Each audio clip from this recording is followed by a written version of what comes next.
आज मैं आपको पढ़ा रही हूँ सर्वाधिकारवाद।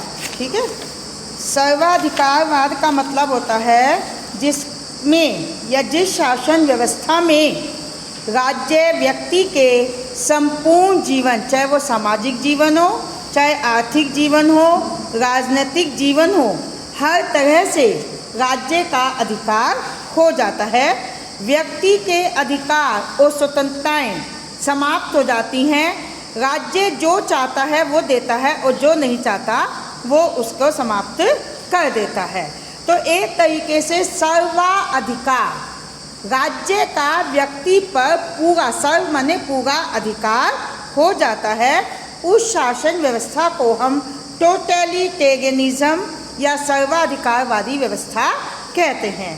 सर्वाधिकारवाद अगर हम देखें तो एक तरीके से इसका जो रूप है वो प्रथम विश्व युद्ध के बाद दिखाई दिया, जिसमें इटली और एक तरीके से जर्मनी में जो है तानाशाही व्यवस्थाएं स्थापित हुई। सर्वाधिकारवाद को तानाशाही के नाम से भी जाना जाता है। अगर हम देखें कि सर्वाधिकारवाद द्वितीय विश्व युद्ध के बाद और अधिक प्रचलित हुआ। जो पहले प्रथम विश्व युद्ध के बाद इटली और जर्मनी का सर्वाधिकारवाद था, हिटलर और मुसोलिनी के नेतृत्व में।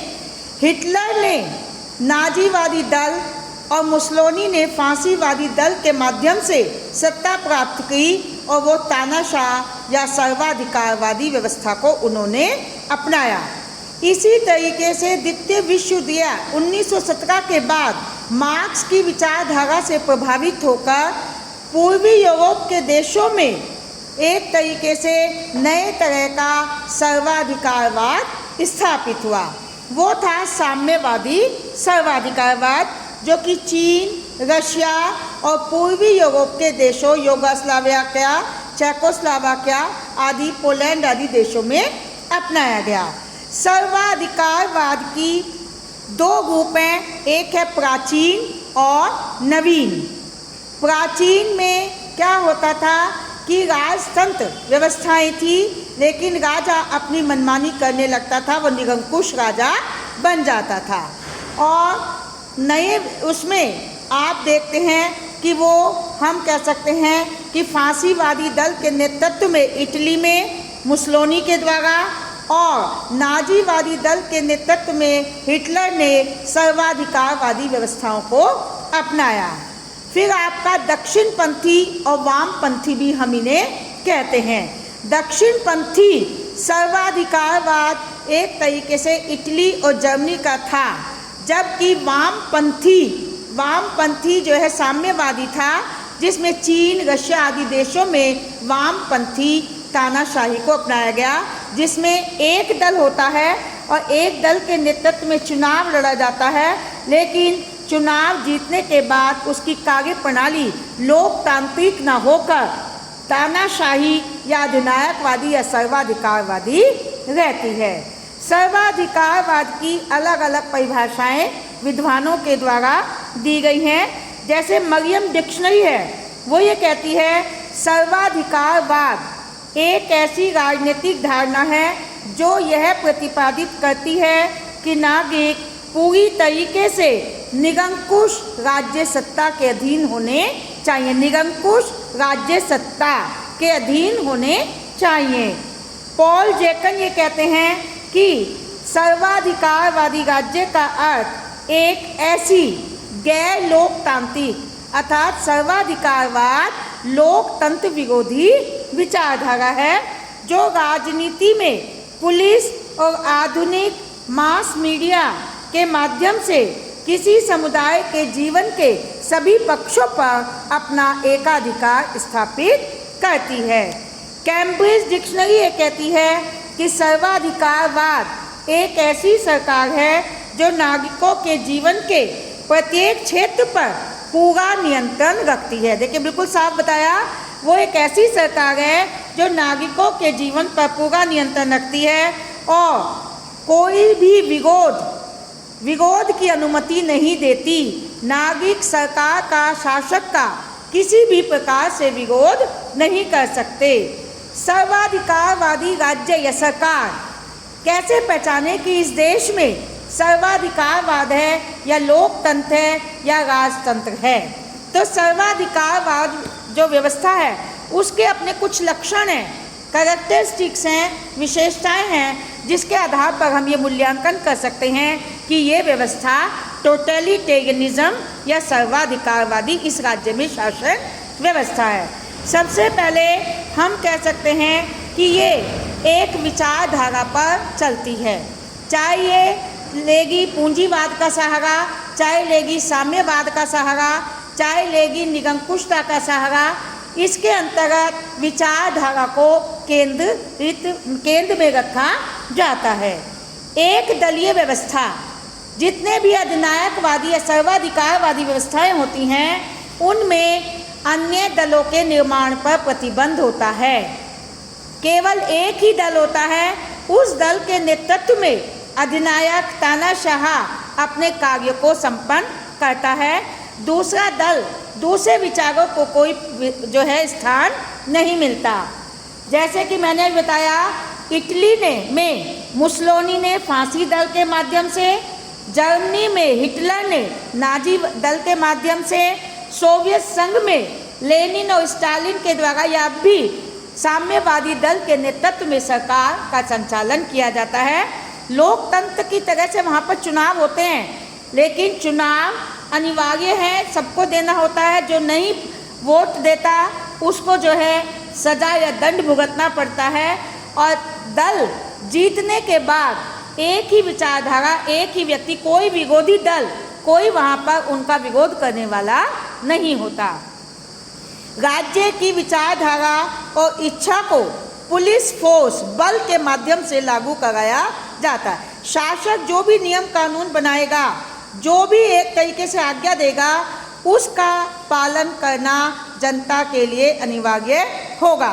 अगर जनता उसका पालन नहीं करती तो क्या होगा? दंड, भय की शक्ति के आधार पर पुलिस फोर्स का मतलब है जबरदस्ती उसका पालन कराया जाएगा, भले ही शासक की आज्ञा सही हो या गलत हो।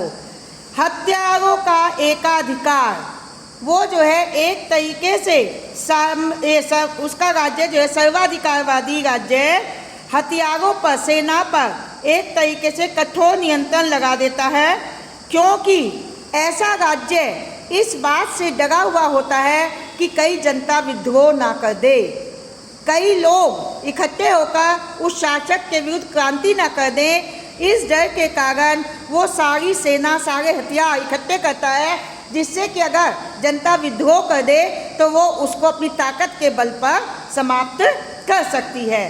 संचार साधनों पर प्रतिबंध, यहाँ पर प्रेस, अखबार, न्यूज़, मीडिया वो स्वतंत्र नहीं होते।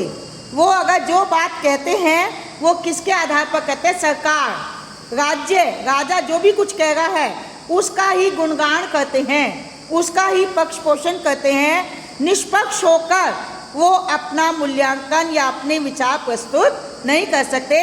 इसका मतलब है प्रेस की स्वतंत्रता, समाचार पत्रों को कोई स्वतंत्रता नहीं होती।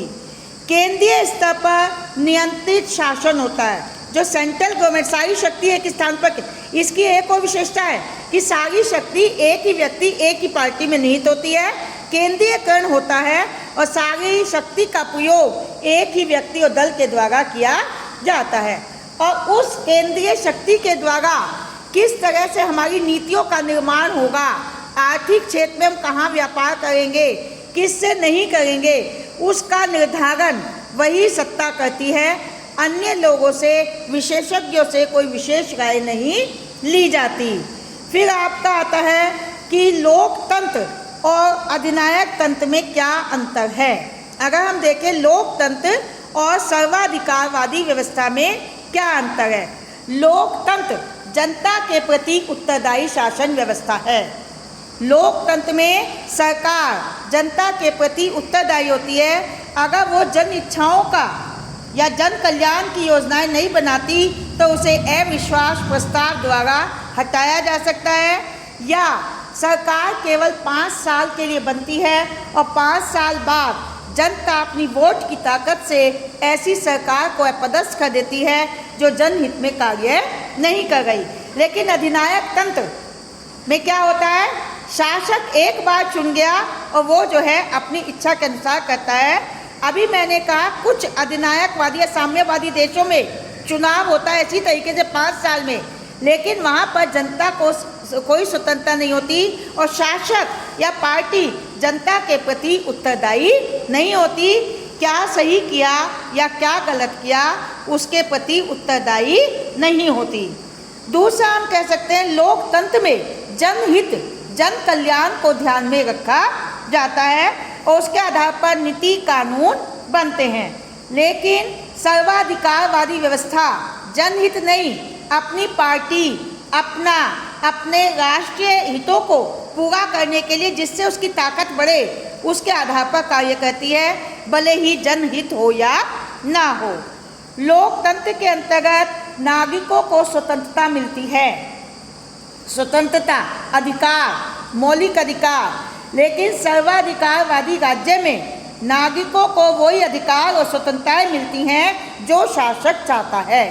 शासक की इच्छा है कि वो कितने अधिकार दे, कितनी स्वतंत्रता दे, किस सीमा तक दे, वो जो है संविधान में वर्णित चीज़ों को या मौलिक अधिकारों को लोगों को नहीं अधिकार मिलते हैं।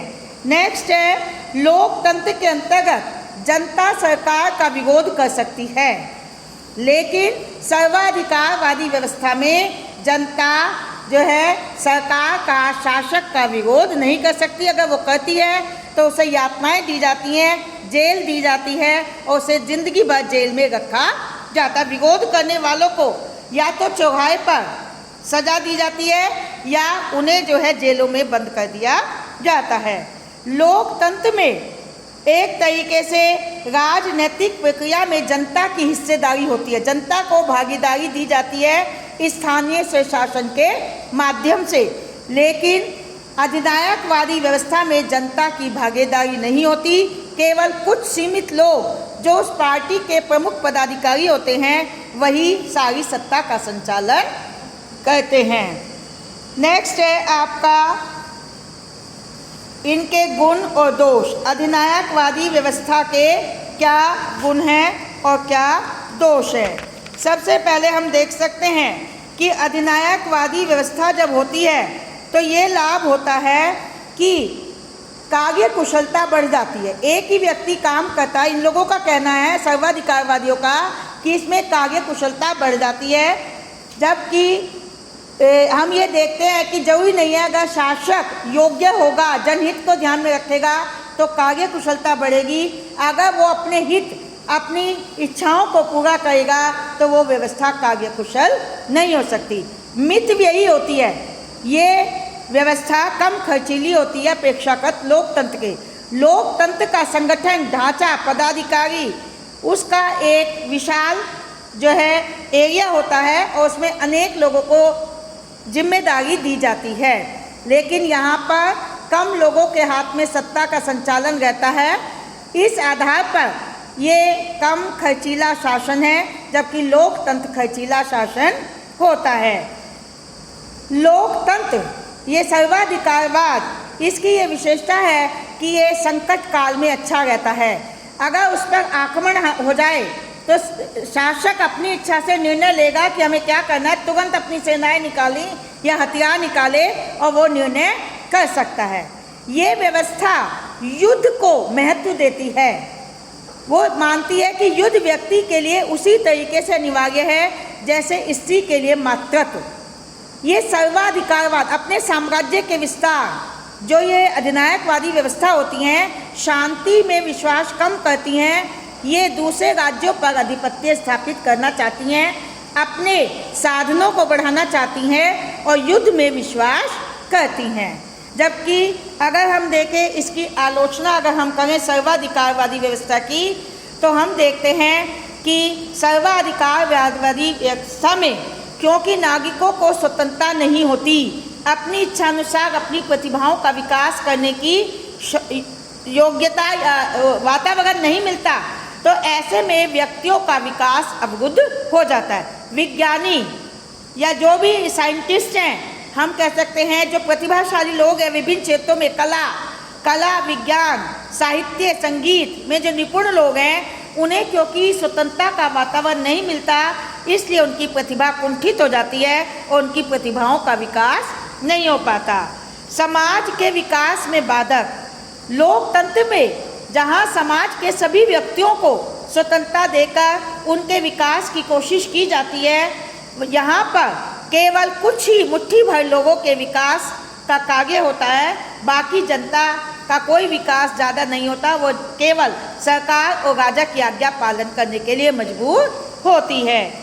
विश्व शांति के लिए हानिकारक, क्योंकि ये व्यवस्था युद्ध और साम्राज्यवाद, अपने राज्य का विस्तार, साम्राज्यवाद क्या है? अपने राज्य का निरंतर विकास करना। तो जो व्यवस्था युद्ध और साम्राज्यवाद में विश्वास करती है, उसमें शांति नहीं रहती, अशांति रहती है। इस तरह की शासन व्यवस्थाएं अपने लोगों का ध्यान इस बात पर केंद्रित करती हैं कि हमें युद्ध करना है, हमें अपना राष्ट्र में प्रभुत्व स्थापित करना है, हमें ये सिद्ध करना है कि हम सबसे श्रेष्ठ हैं, सबसे उच्च हैं, सबसे शक्ति संपन्न हैं, और जनता को युद्ध में उलझाए रखते हैं। क्योंकि अगर शांति होगी तो जनता उनसे प्रश्न कर सकती है कि हमारे हित के लिए क्या किया। वो जो है जनता का ध्यान युद्ध और तनाव या अपने राष्ट्र को ऊंचा सिद्ध करने की परिस्थितियों में लगाए रखते हैं। क्रांति की संभावना रहती है। ऐसी व्यवस्था क्या है? ये ज़्यादा समय तक स्थिर नहीं रहती, क्योंकि इसके अंतर्गत शासक अपनी मनमानी करता है, जनता त्रस्त हो जाती है उसके अत्याचारों से, और ऐसे में जब अपने शासक के अत्याचारों से वो त्रस्त हो जाती है, भूखमरी या गरीबी हो जाती है, उनकी प्रतिभाओं का विकास नहीं होता, तो ऐसे में जनता विरोध और क्रांति करती है और शासक का तख्ता पलट कर देती है।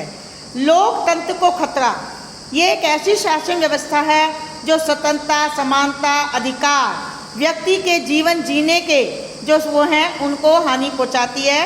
व्यक्ति का जीवन केवल भौतिक सुविधाएं प्राप्त करना नहीं है, इसमें लोगों को भौतिक सुविधाएं, खान पान, रोटी की आवश्यकताएं पूरी हो जाती हैं, लेकिन उसकी बौद्धिक क्षमता का विकास, उसकी योग्यताओं का विकास नहीं हो पाता है, जिससे कि व्यक्ति कुंठित हो जाता है और वो अपना व्यक्तित्व का विकास नहीं कर पाता। क्योंकि मनुष्य केवल रोटी भूख पेट भरने के लिए नहीं है, वो एक आविष्कारी व्यक्ति है। उसका मनुष्य का दिमाग नया नया सोचता है, नए नए आविष्कार करता है, और वो ऐसे ऐसे काम स्वतंत्र वातावरण में ही कर सकता है। उग्र राष्ट्रवाद को प्रोत्साहन, मैंने भी बताया कि ऐसी शासन व्यवस्थाएं क्या कहती हैं, हमारा राष्ट्र अच्छा है, हमारे से बढ़कर कोई नहीं है, हम उच्च जाति के हैं, हमें जो है विश्व विजय करनी है। अपनी जनता को इस तरह के नारों से प्रोत्साहित करके उनमें राष्ट्रवाद को जियो जीनो दो वाला नहीं, मरने और मारने वाला उग्र हम किसे कहते हैं? जो हिंसक हो जाता है, अपने को ही श्रेष्ठ समझता है, दूसरों को वो स्थान नहीं देता।